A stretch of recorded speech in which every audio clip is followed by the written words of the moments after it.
It's a big hello from Dr. Heargood. Tune your ears in now to hear more from hearing professionals. I'm sure we've all had the temptation of twirling a cotton bud in our ears from time to time. So that begs the question, should we clean our own ears? That is actually a really good question. What if I told you that our ears are self-cleaning? Our ears are amazing organic structures and they actually have a self-cleaning mechanism. So the cells in our ear canal have an outwards migratory motion, very much like a conveyor belt. So the earwax that's produced in our ears are continuously being moved outwards towards the opening of our ear canal. That's why you're going to feel from time to time that there's something there in your ears, and that excess wax just needs to be wiped away with a face towel or a tissue. It's that simple.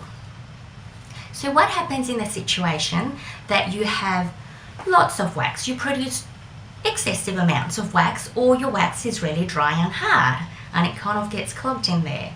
You're certainly more than welcome to use some earwax drops, to try and manage it to some extent. There is a caveat to using earwax drops, and that is that you must not have any ear pathologies, such as a perforated eardrum. So what about the temptation of using cotton buds? And I know we've all probably done it at some stage in our lives. The honest truth is that natural processes work best when they're left alone, and that's very much the case with our ears. So in the situation of impacted earwax, what will happen is that you'll need to have it medically and professionally removed. So what should we do if we do have earwax blockage in our ears?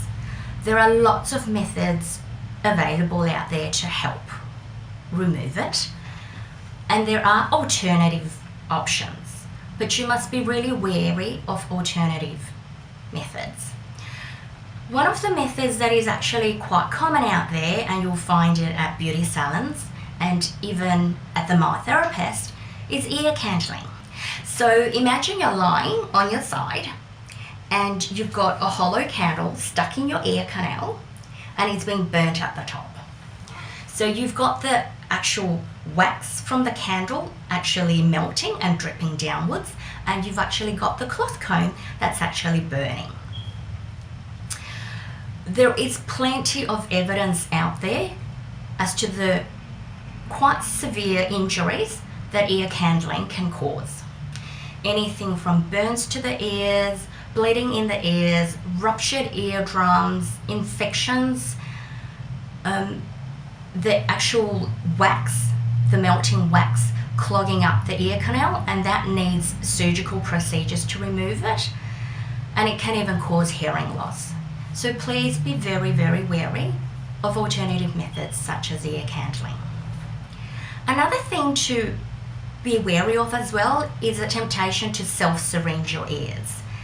The difficulty there is that you can't see what you're doing, and you could invariably cause self-inflicted trauma in your ears.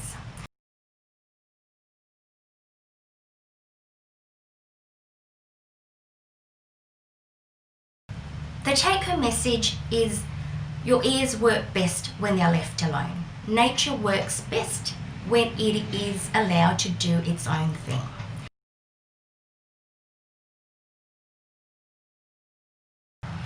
Microsuction is a safe and effective earwax removal method, particularly for tackling really stubborn or deep-seated earwax. The best advice would be to contact hearing professionals and make an appointment with us so that we can assess and determine whether or not you need earwax removal. At Hearing Professionals, we perform microsuctioning, which is the most effective and safe method of earwax removal. Thank you for listening to our expert audiologist. If you want to hear from me, don't forget to click the subscribe button.